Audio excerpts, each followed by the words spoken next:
Ask مفتی طارق مسعود۔ عبدالغفور صاحب، نوشہر و فیروز، سندھ۔ اگر لڑکی کسی لڑکے سے شادی پہ راضی نہ ہو اور پھر بھی اس کے والدین زور دے کر اس کی شادی اس سے کرا دیں تو ایسا کرنا جائز ہے؟ نہیں جی، ناجائز ہے۔ لڑکی کی شادی اس کی مرضی کے بغیر زبردستی کرانا جائز نہیں ہے۔ لیکن ویسے میں لڑکیوں کو مشورہ دیتا ہوں کہ ماں باپ جہاں کر رہے ہوں تو وہ بہتر ہوتا ہے آپ کے لیے۔ لڑکیاں کم عمر ہوتی ہیں، ان کو تو بس ہینڈسم اور اسمارٹنیس دیکھنی ہوتی ہے، اور لارے وہ جو فضول باتیں کرنے والے لونڈے لپاڑے پسند ہوتے ہیں، تو زندگیاں برباد کر دیتی ہیں۔ تو باپ کی رائے کو اپنی رائے پہ ترجیح دینی چاہیے۔ بعض دفعہ آپ کو ایک لڑکا پسند نہیں آ رہا، لیکن آپ ابا کے مشورے پر وہاں کر لیں تو انشاءاللہ اچھا لگے گا، آپ کو پسند آئے گا تھوڑے دنوں میں۔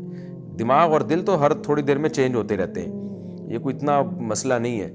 تو باپ بیٹی کے لیے جتنا اچھا سوچتا ہے نا، وہ کوئی بھی نہیں سوچ سکتا۔ ہاں، اگر باپ ظالم ہے، بعض علاقوں میں ہوتے ہیں بیٹیوں کو بیچ دیتے ہیں، اور ابا خود چرسی ہیں، اس کو کوئی پرواہ نہیں ہے، وہ بس اپنی انا میں لگا ہوا ہے، تو وہ ایک الگ بات ہے۔ لیکن نارملی الحمدللہ اللہ نے ماں باپ کو ایسا بنایا، خاص طور پہ باپ تو اس بارے میں بہت ہی سیریس ہوتا ہے، تو شریعت نے ولی بھی باپ کو بنایا لڑکی کا۔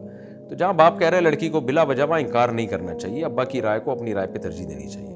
لیکن بہرحال اگر وہ پھر بھی کسی قیمت پہ لڑکی آمادہ نہ ہو تو پھر شریعت میں باپ کے لیے جائز نہیں ہے کہ اس کو گن پوائنٹ پہ یا زبردستی مجبور کرے، ٹارچر کرے کہ تم نے یہی کرنی ہے ورنہ یوں کر دوں گا۔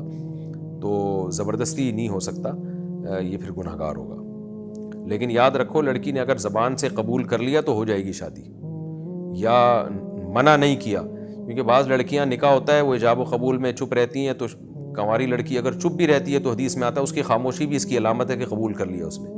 تو وہ کہتی ہے ہم نے تو جو ہے نا قبول کر لیا تھا، دباؤ میں آ کے ہمارا نکاح ہی نہیں ہو جائے۔ وہ منہ سے قبول کر لیا تو ہو گیا نکاح۔ تو اگر نہیں کرنا تو منع کر دو، بھائی نہیں کرنا، پھر قبول ہو ہی نہیں۔ لیکن نارملی ایسا نہیں کرنا چاہیے، لڑکیوں کو باپ کی رائے کو اپنی رائے پر ترجیح دینی چاہیے۔